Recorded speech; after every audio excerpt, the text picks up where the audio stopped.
Yep, you're here by the heat. It's a cold one again. And I don't like cold. So we got both heaters are running. Either way, tonight, one, we're going to paint all this, but I'm not going to bore you with that.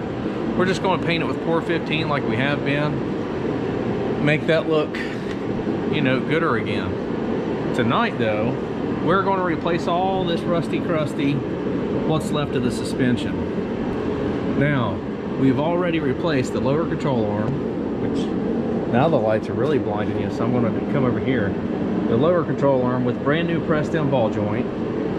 We got upgraded 5-lug, and we've already replaced the upper ball joint. Now for that one there, we had to grind these rivets. And you can't probably, dang it. All right. Well, you're gonna take my word for it. There's 4 rivets up on top.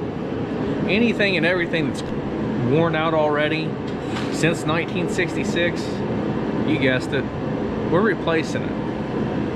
So I have already preemptively like laid out these parts. And the good thing of it is I got more chinesium parts, so they have like that much instructions. Tie rod in, right hand thread it says, but it's got a little L. So I'm gonna say that's driver's side for left. Same thing with this one. And we have a brand new sleeve. Kind of like that. We got brand new sway bar links and torque rod, whatever those are, right here. Big long bars there. Bushings for both sides and sway bar bushings for our massive sway bar.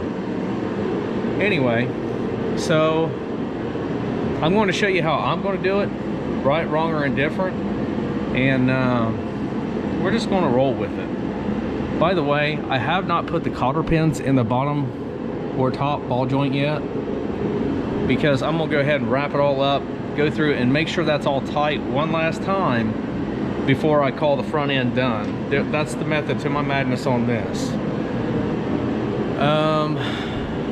And yeah, I didn't paint the upper control arms either yet. They're getting painted tonight because I thought honestly that I was going to replace them. I thought I was going to find a really cheap kit, which this kit was kind of expensive for what I got. It is what it is. This kit I got off the Evil Bay, came with a lower control arm, ball joints already pressed in, inner and outer tie rods with sleeves, and all that other stuff I just named. And it was like almost 400 bucks just for that. This stuff, guys and gals, is not getting any cheaper. It's kind of a shame that it's not getting cheaper. And the prices are rising like crazy, but it kind of is what it is. I went ahead and knocked all the front end parts loose. Now there's a method to this madness. There's a reason why I left all this stuff here. One, I work on entirely too many things to remember if this was like this or switched around or vice versa. So I purposely left the nuts on there. I purposely left it all kind of intact. That way so I would know how to assemble these and put these, you know, in this vicinity. The one thing that this thing did not come with, and I'm not happy, are whatever this bar is. I don't even know what this bar is called. It didn't come with these, or this bar, whatever that bar is called, and it didn't come with the pitman arm, which I guess is okay because these things would wear out. This is just a piece of metal, so I guess it's fine that it didn't come with that. It did come with a new, and I'm gonna say maybe improved idler. This gets replaced by this guy, and then this goes like that. So yeah, it took me a second to like paint by numbers and figure out what the heck they was doing, but we got it. And that's what's going on with all that. So we're gonna go ahead and start on this side. One good tip is get you some anti-seize. Like one little $7 jar, or maybe it's 27 now with the Bidenomics, but either way, I'm going to lubricate that sleeve with it, or I won't, because apparently I keep losing stuff. Never put stuff back that way, so you really see if you really want to work on stuff tonight. I mean, it's gonna, you're gonna prove to yourself if you really want to get this car done. Anyway, give me a few minutes. I'm gonna find that, get some gloves on, because I don't want spirit fingers in the morning with shiny hands. Anyway, I'll be right back, okay?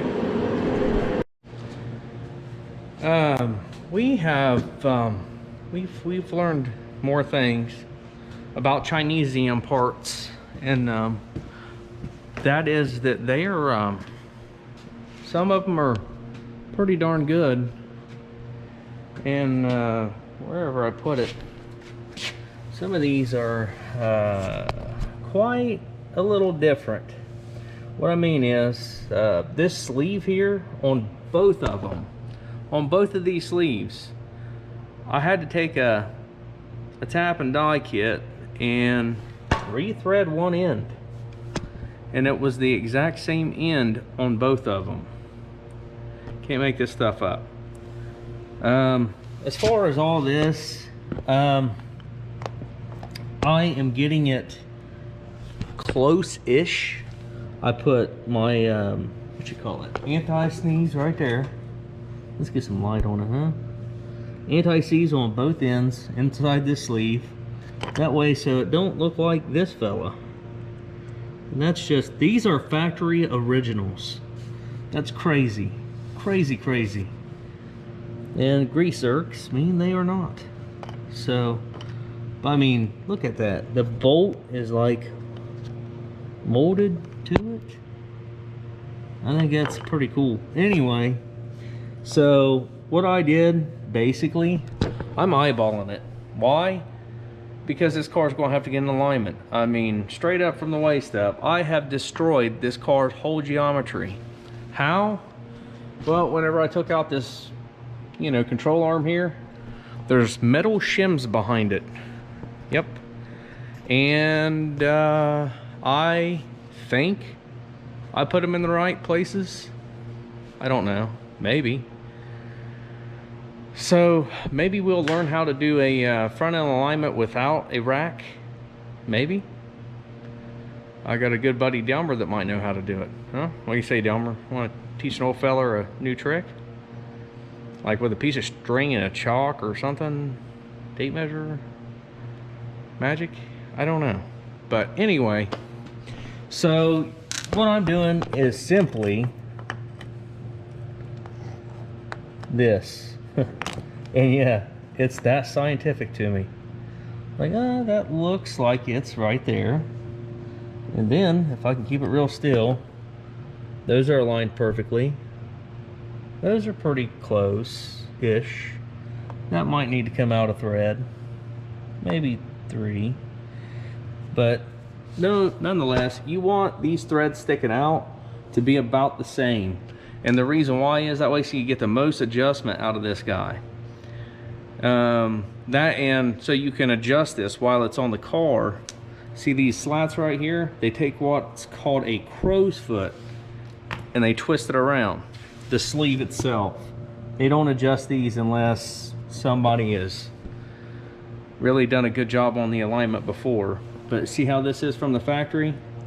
Pretty much, if you can see them old dinosaur threads, they are pretty much the exact same on both ends and on both pieces over there. Now for our new idler, this thing's actually not that bad. Bolts right in from the factory one, boom, grease zerk. I mean, everything lines up. It's, you know, I'm pretty darn happy with that.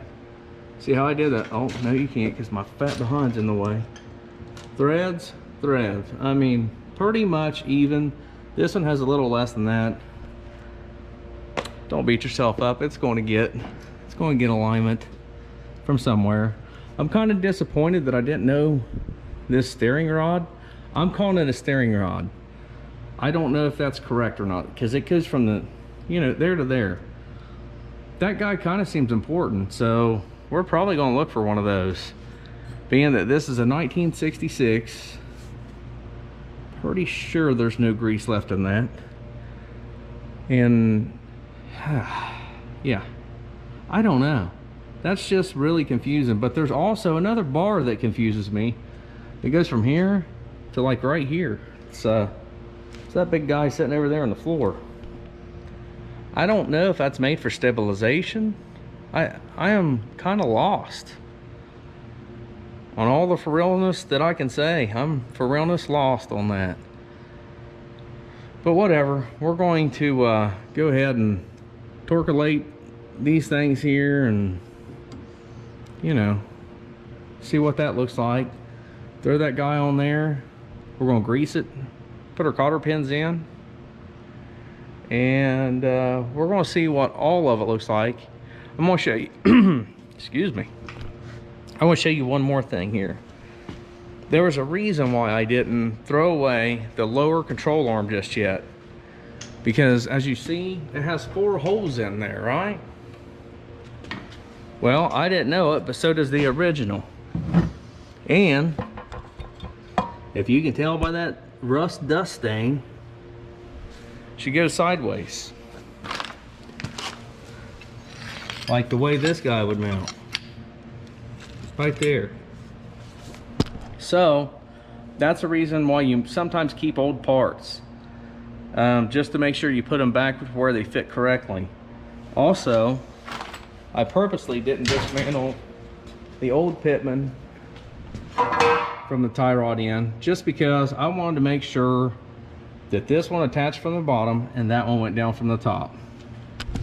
You know, if you got an elephant memory, good for you. I don't. I got a, hey, something shiny. You know, just distractions all the time. It's my fault, you know. I keep too busy and I work too long. But if you want to get these projects done, you better get off your keister and do it. So nobody else is going to do it for you, and if they do, man, lucky you.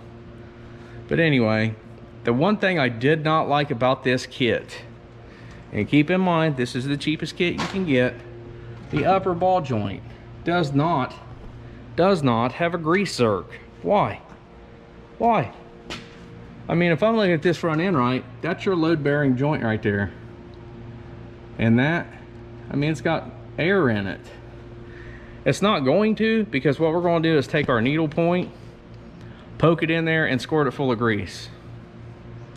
Because I don't think that should not get serviced. That's just a horrible idea.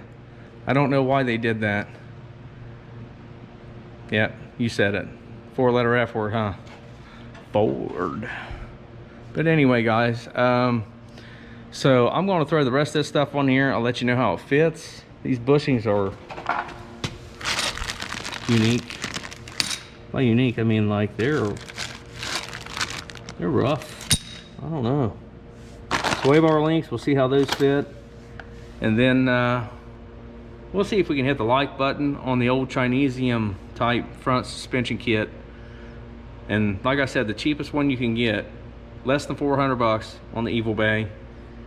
And we'll come back, regroup, and go through the whole show and tell. All right.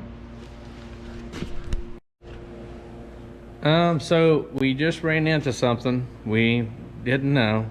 2 things on this torque rod, strut rod, whatever this thing is called that connects to the bottom of the control arm. One, the bushing, put this side this way. The cone side should go toward, you know, not this. So it should be set up like that. And I also put some grease on the end there, just because I like to party. Now, thread it in from the back, make sure you're somewhere in the vicinity of your control arm already, because if you're under here, guess what? It's not going to mount up. Then you put this guy in the exact same way, this end toward that. And whenever you go to torquing on that, you're going to find out why. But there's another little trick that old Dad's got to show you. If these things are a little bit sticky and tricky, let's just, you want to sit somewhere? Nope. All right, we'll try this trick out. All right. So,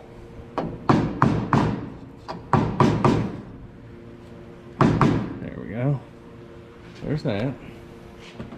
And they upgraded the size nut that goes on there, I believe. I'm not sure. I don't remember.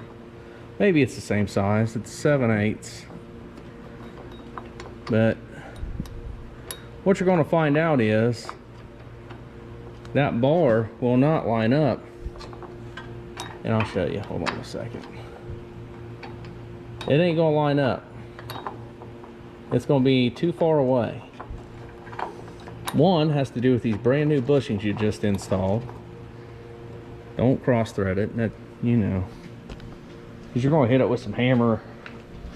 Hit her with the old hammer air, you know what I mean? But let me show you before I do that. Now you got 2 bolts. I got one because I can't remember what the heck I did with the other one, but I'll have to find it. But as you can see, hopefully, well, these fellers, they don't align. What are you going to do? Well, the first thing you're going to do is torque this sucker down. It's going to do that number. And then I'll show you another little trick that I just learned. So, get your 25-year-old blue point out. Just give her the old hammer.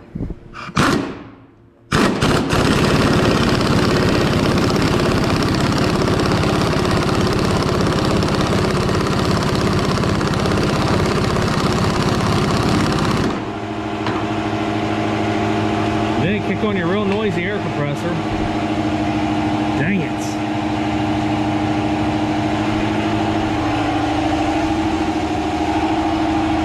Somewhere I had the perfect, it's in my back pocket, screwdriver. Let's see if I can do this.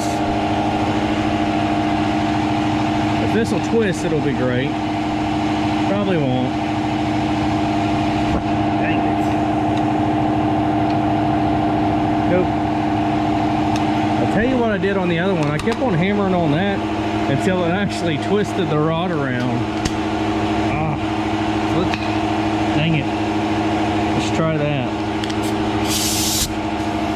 Alright, let's see.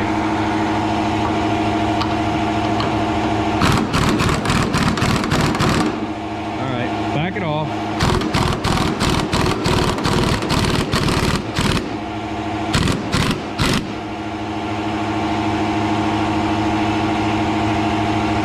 Let's try something different on this.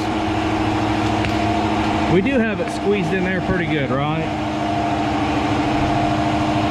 Now, what we're going to try, I don't know if it'll work. We'll pull this puppy down. We'll pull this bar down, I'm sorry. Let me get my light over here.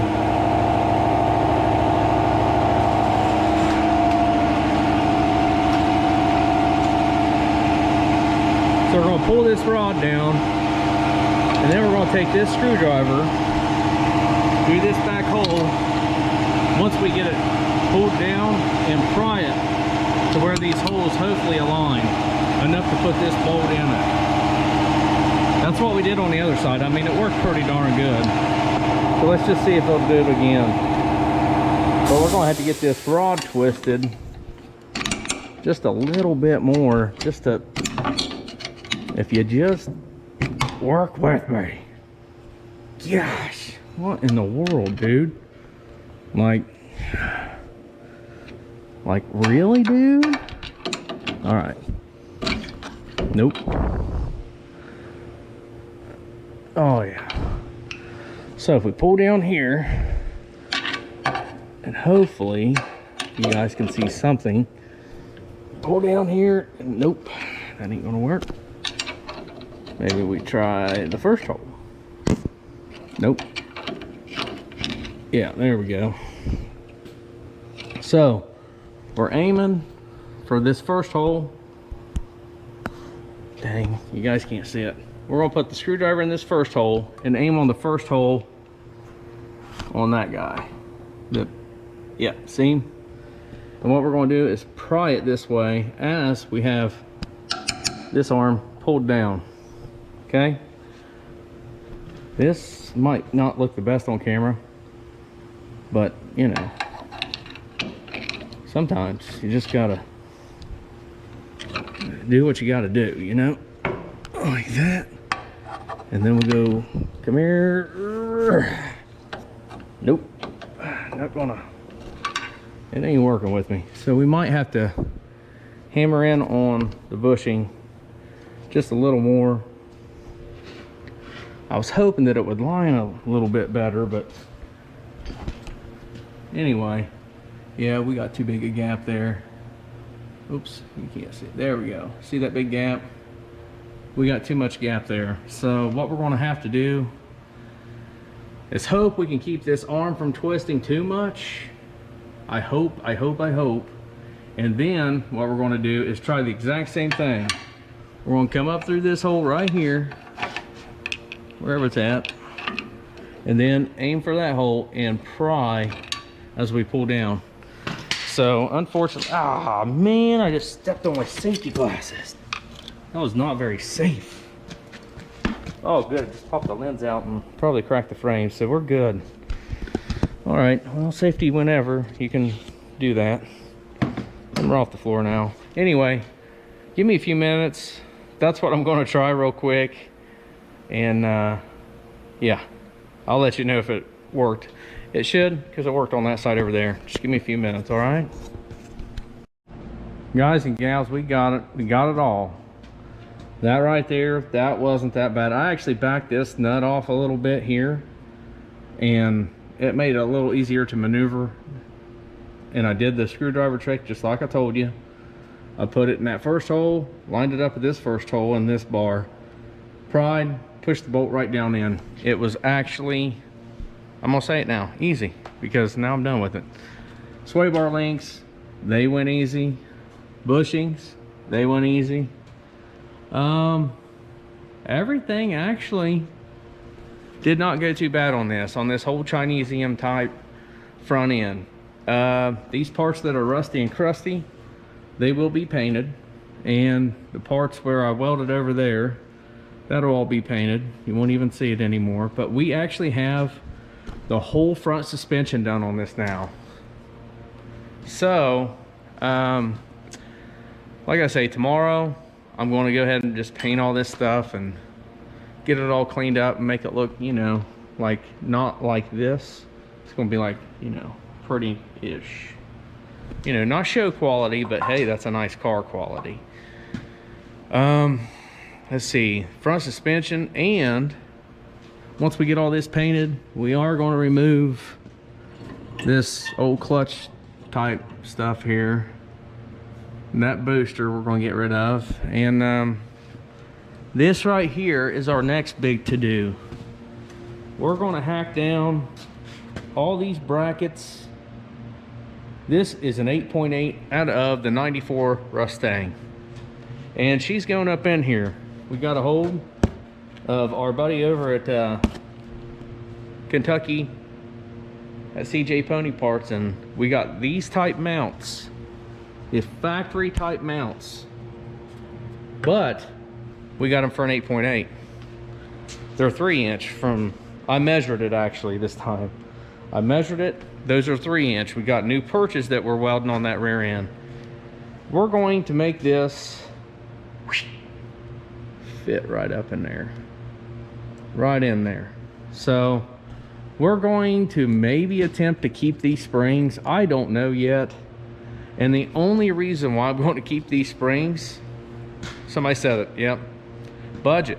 I know it seems crazy after all the crap that we are doing and spending and all this.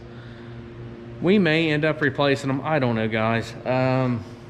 Send me a message down there, yay or nay. I don't know. I would like to reuse them because those things are like 150 bucks a piece or something. Whew. And I read that these in the rear, V8 and 6-cylinder, are the exact same. So that's what another deterrent is for me. I know they're rusty and crusty, but a little bit of, you know, 415, you know, makes them look gooder again, brand new. So we got that to do next, and then we are going to do some more sheet metal repair. I don't know if I'll record that or not, just because, I mean, you've already seen me do sheet metal repair like here, you know, on this guy here. We're just going to make patches for the floors, and we're going to redo the front fenders here with the patches that I bought. So I may do those, I may not, I don't know. One other thing, whenever you buy aftermarket parts, it can be the same supplier and parts not fit correctly, such as this apron. Okay, now can you see that goobered up mess down here at the bottom? That looks terrible, don't it? And another thing that makes it look terrible is it hits our stinking spring. Why? Because it does not have clearance. That part is not made right. This is the factory one. You see that? But you see how all the rust, and they just primered it and patched it really nice. That's why we're not reusing that. You know, that kind of, but you see how that versus that, I mean, it is night and day difference.